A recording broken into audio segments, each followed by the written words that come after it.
What's that like, seeing yourself on a video game, playing it? Do you like your rating?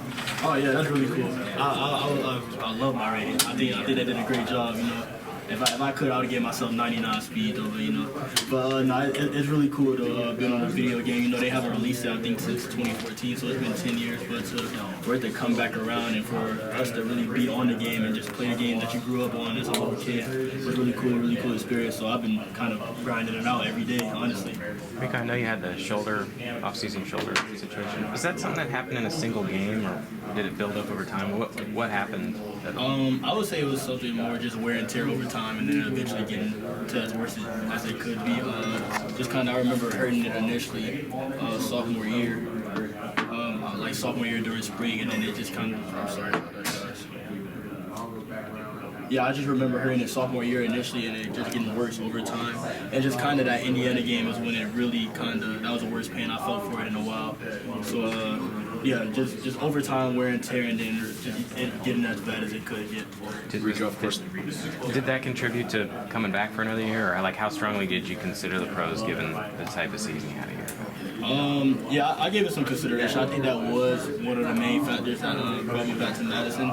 But it's no regrets for me. I'm happy, and I know I had some things I also wanted to work on in my game, fine tune a little bit before I decided to make that jump to try to pursue a pro career. So I think, just kind of hearing those evaluations, knowing that I wouldn't be able to get a full off season with my shoulder, I thought it was in my best interest to come back.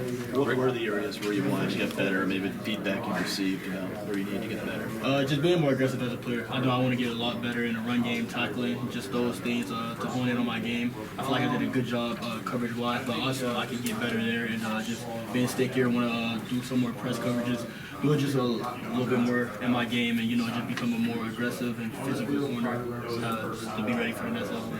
Heading into the second year under this coaching staff, do things feel just more on solid ground, and kind of how does that give you guys confidence knowing the system better heading into the second year? I think we feel really good.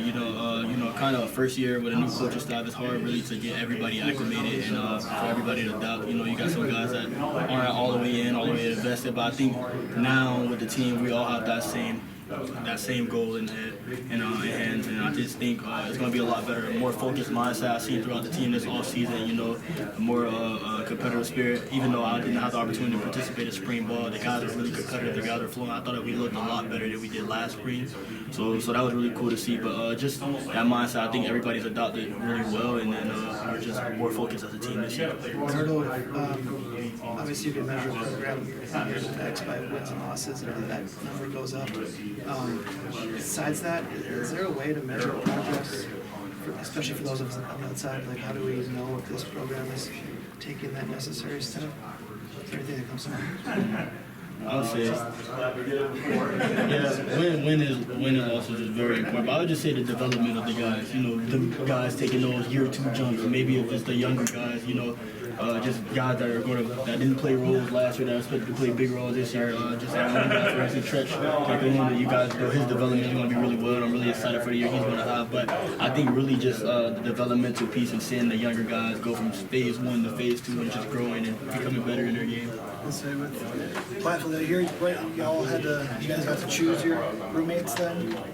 Well, last year? Or this year? Oh yeah, this year we get to choose our roommates. I'll be rooming with my guy Daryl Peterson. That's my best friend. We room together at the hotels, stay together off campus as well too. So yeah, we're just gonna be rooming with my guy. So what happened last year then? You guys, was it just assigned by the team then? Yeah, it was position group. I know last year I roomed with Alex Smith. We were in the same position group. I think everybody was same position group. So it just kind of just chosen that way. I say even a young guy I know it's still a true freshman, just going to use Xavier Lucas. I know he's from sophomore cornerback, but just I know he hasn't put on pads yet, but through OTAs, what have you seen early on from just what he could potentially bring either new or just in the future?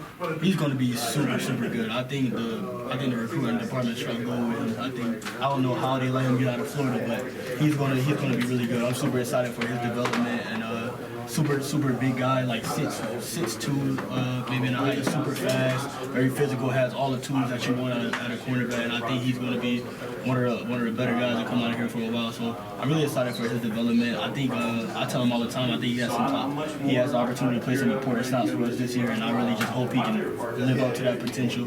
So I think he's going to be really good. I'm really excited for him and how he can help the team this year and contribute.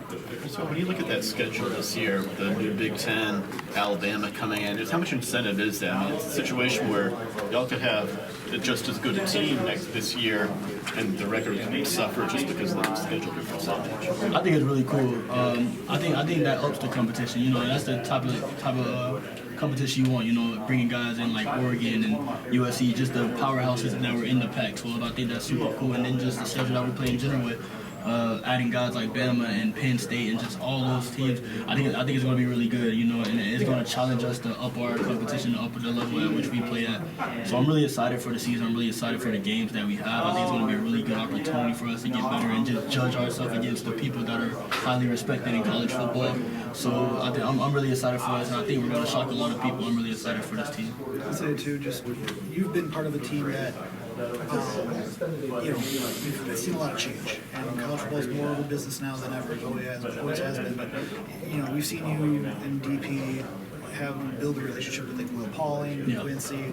But just how do you reconcile 10 years ago most of the roster would stay together. Now it's a lot more fluid. How have you worked to bring in new players, and you've seen the friendships build with Will and Quincy. And how have you tried to bring in transfers while also being part of the 21 class that you and DP were a part of, and those that were initially here.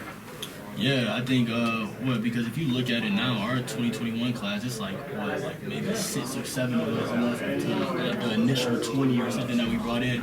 But just kind of knowing that college football is a business now, and we need as much talent as we can get, and depth is equally as important. So trying to bring in guys that can help this team and just telling them what do I think they can bring to Madison, just stuff like that. And then also just the guys that we have on this roster, knowing that where we just kind of evaluating ourselves, knowing what we have to get better, and just guys who stepped up in those roles and stuff like that.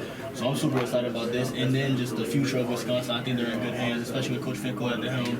I think they're going to bring in an influx of talent, and I think it's going to be really cool to see. And I think this program is only on the rise.